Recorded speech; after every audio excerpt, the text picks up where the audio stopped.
Oi, gente! Esse é o nosso primeiro vídeo de passo a passo e eu trouxe hoje para vocês como realizar a marcação do centro da mandala e as linhas guia. Esse MDF aqui é um MDF de 30 centímetros, trouxe para fazer o exemplo para vocês. Aqui ele é o MDF cru, mas na verdade eu já preparei ele aqui do outro lado.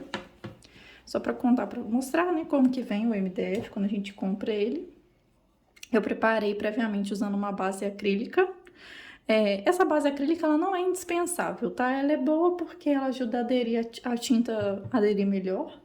E ela elimina um pouco a porosidade do MDF, então deixa a superfície mais lisinha. Se tiver muito poroso o seu MDF, muito áspero, é legal você usar uma lixinha antes de fazer esse processo, tá? Depois que essa base acrílica secar, a gente vai usar uma tinta. Aqui no caso eu usei a PVA fosca.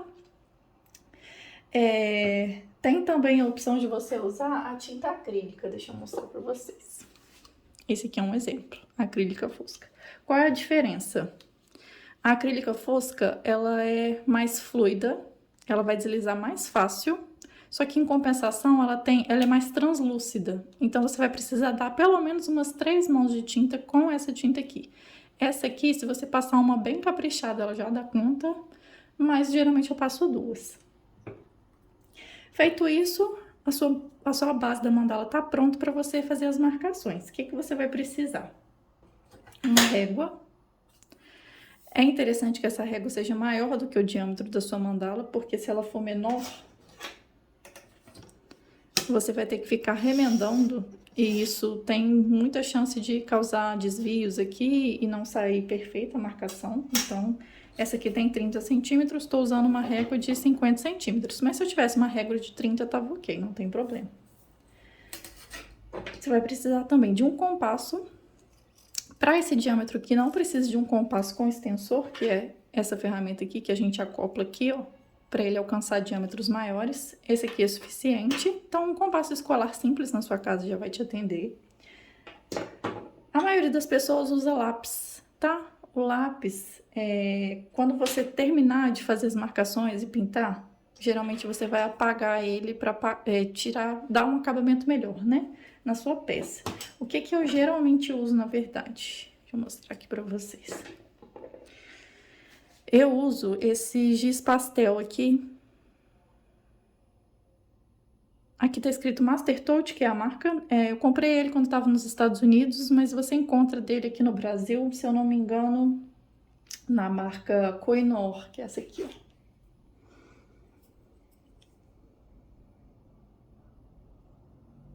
Essa marca aqui.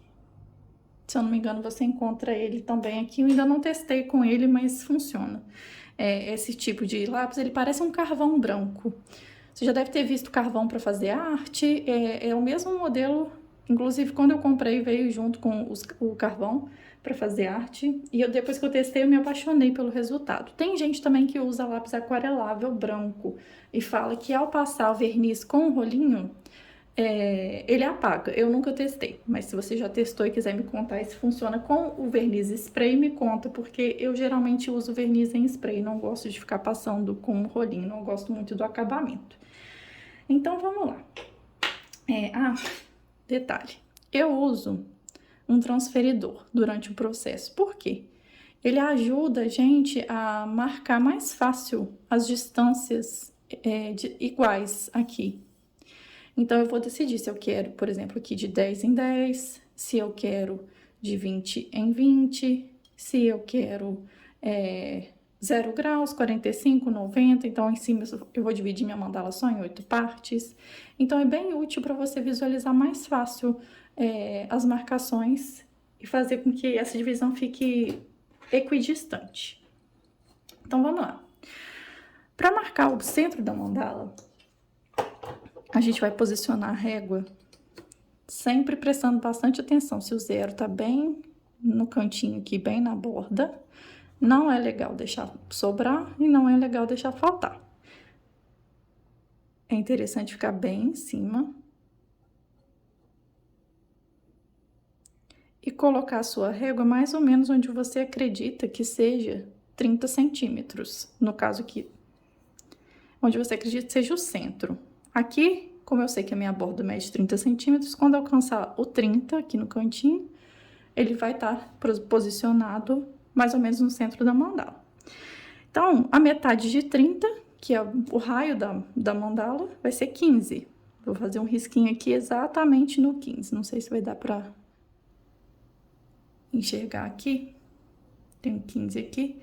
Eu vou fazer um risco exatamente em cima dele e pra cima. Não é pro lado, pra cima. Aqui eu sei que tá marcado no meio. Quando a gente olha assim, a gente pensa, ah, eu vou riscar aqui, né? Não, primeiro ponto é marcar aqui, porque aqui eu sei que essa metade tem a mesma distância que essa. Então, agora eu vou girar e posicionar a régua abaixo dessa linha e fazer a mesma coisa. Colocar aqui no 0 certinho e aqui no 30 certinho.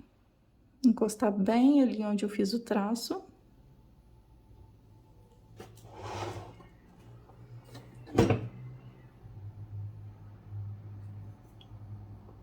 Tá vendo?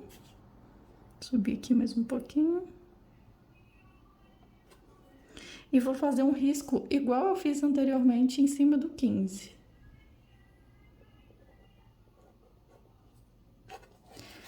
Aqui, neste ponto onde esses dois traços se cruzaram, teoricamente eu encontrei o centro da mandala.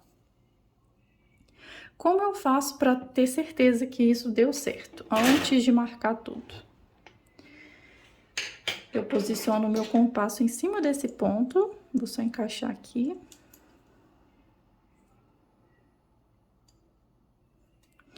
Posiciono o meu compasso em cima desse ponto. Coloco ele aberto quase na beiradinha. E eu risco.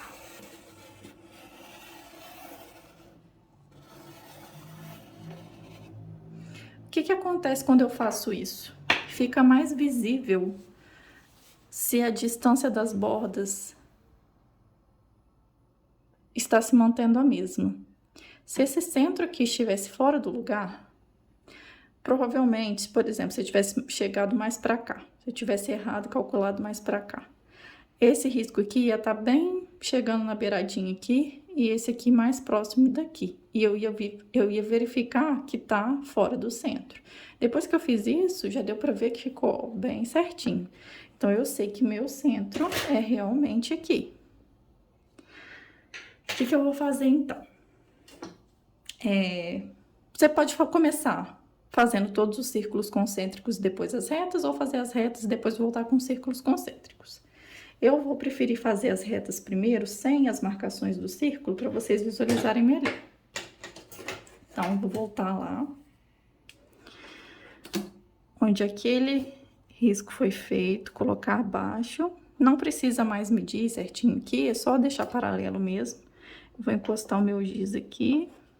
Vou testar por um pouco mais baixo, como a ponta dele não é muito retinha. Ó, esse é o motivo de eu gostar dele. Ele apaga fácil com o dedo. Testo aqui pra... Ó, agora deu certinho. Vou passar aqui em cima. Eu não contei pra vocês, né? Mas, na verdade, eu gosto do giz porque ele aparece mais fácil aqui. Ele é mais fácil de visualizar do que o lápis. E ele é mais fácil de apagar. Eu não preciso da borracha. Eu passo um pano ou o próprio dedo, assim, e ele sai com bastante facilidade.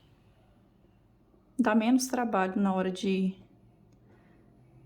dar acabamento pra peça. Aqui, deixa eu dar um zoom.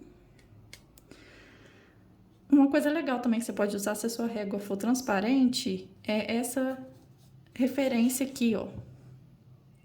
Vou trazer a luz. Aqui tá no 18, tá vendo? Deixa eu levantar aqui rapidinho. Aqui tá no 18, aqui tá no 32. Eu sei que essa linha aqui é uma reta certinha, alinhada. Se eu coloco a minha régua assim, às vezes por um equívoco, eu vou ver que aqui tá encostando no 18, mas aqui não tá no 32. Então, essa reta aqui não vai sair perpendicular a essa. Então, isso aqui também ajuda você visualizar se a sua régua vai fazer o risco perpendicular ou não. Já te ajuda na referência. Vou testar aqui, ficou um pouco abaixo, levantar um pouco. Agora foi.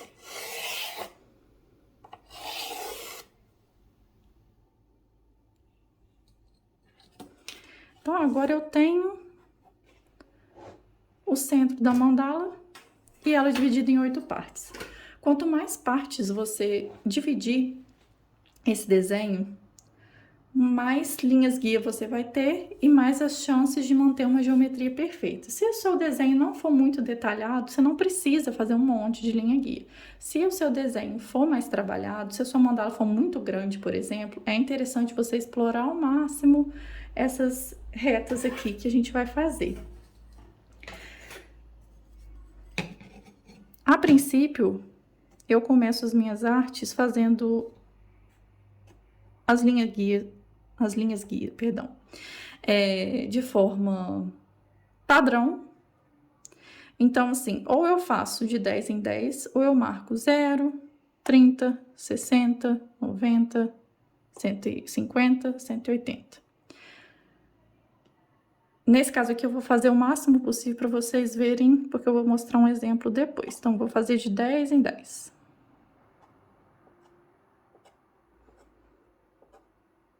Faço só a marcação do pontinho. Pode ser que você fale assim, eu não preciso ter aquele transferidor de 360 graus, esse aqui é de 180. Não precisa por quê? Para você criar uma reta, você precisa de 2 pontos. Você tem um ponto fixo, que é o seu centro, e você tem os pontos que você acabou de marcar aqui do semi-transferidor. Com isso, é só você prorrogar que você vai pegar na parte de baixo também, tá?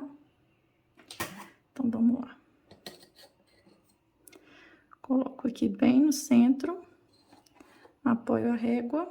Eu vou deixar a régua um pouco abaixo do pontinho, justamente por causa do que eu falei. Essa ponta desse lápis não é muito fina. Então, para eu pegar em cima, eu deixo um pouco abaixo. Aqui de novo. Não precisa apertar muito. Se você estiver usando lápis no lugar do giz, não sei se vocês já repararam, existem alguns lápis de desenho que eles têm uma graduação diferente de HB. Geralmente o que a gente compra lápis escolar, ele tem graduação HB. Isso é a dureza do lápis. O quanto ele é escuro e o quanto ele é macio na hora da escrita. Então, um lápis 3B é muito mais macio e mais escuro do que um lápis 3H. Só que tem os prós e os contras. O H ele é mais claro, mais duro, ele pode ficar com a ponta mais fina, o risco mais fino.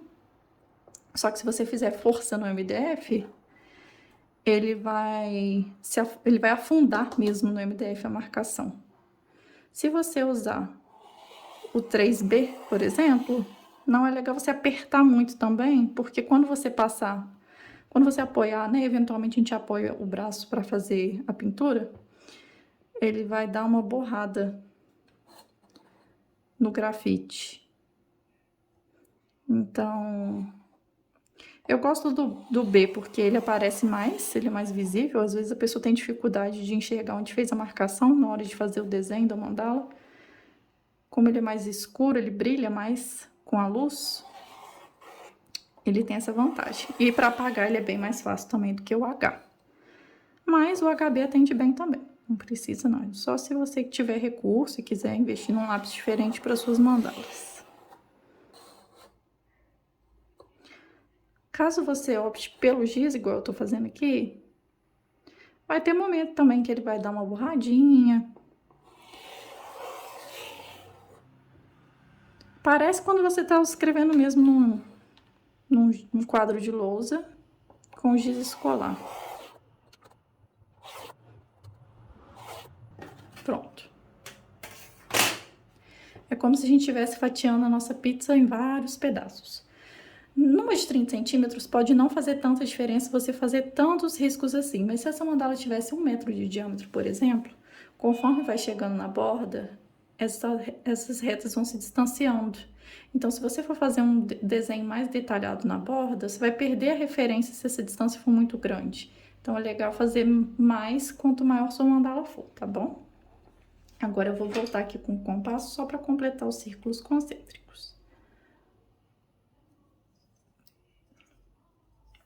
Algumas pessoas me perguntam se quando eu faço as marcações, eu já sei o que eu vou desenhar na minha mandala. Não, eu não sei. Geralmente, eu crio na hora. Então, eu faço mais um padrão para eu ter uma noção se eu precisar. Como eu vou mostrar para vocês no exemplo, não é porque eu tô fazendo esse monte de linha guia que eu vou usar todas de referência no meu desenho. Mas se eu precisar, elas já estão ali prontas, não me atrapalham em nada. Geralmente eu deixo uma distância de 1 ou 2 centímetros aqui nos círculos concêntricos.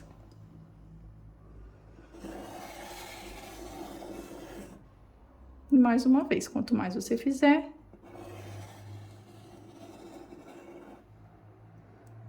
mais chance do seu desenho sair com a simetria perfeita.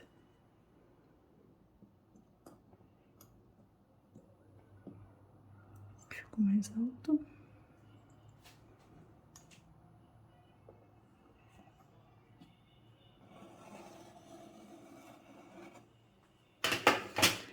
Esse é o resultado,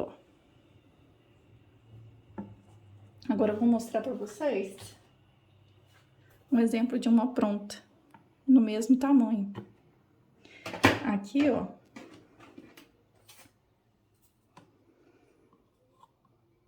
Tem uma reta, tá vendo? Aqui tem outra reta.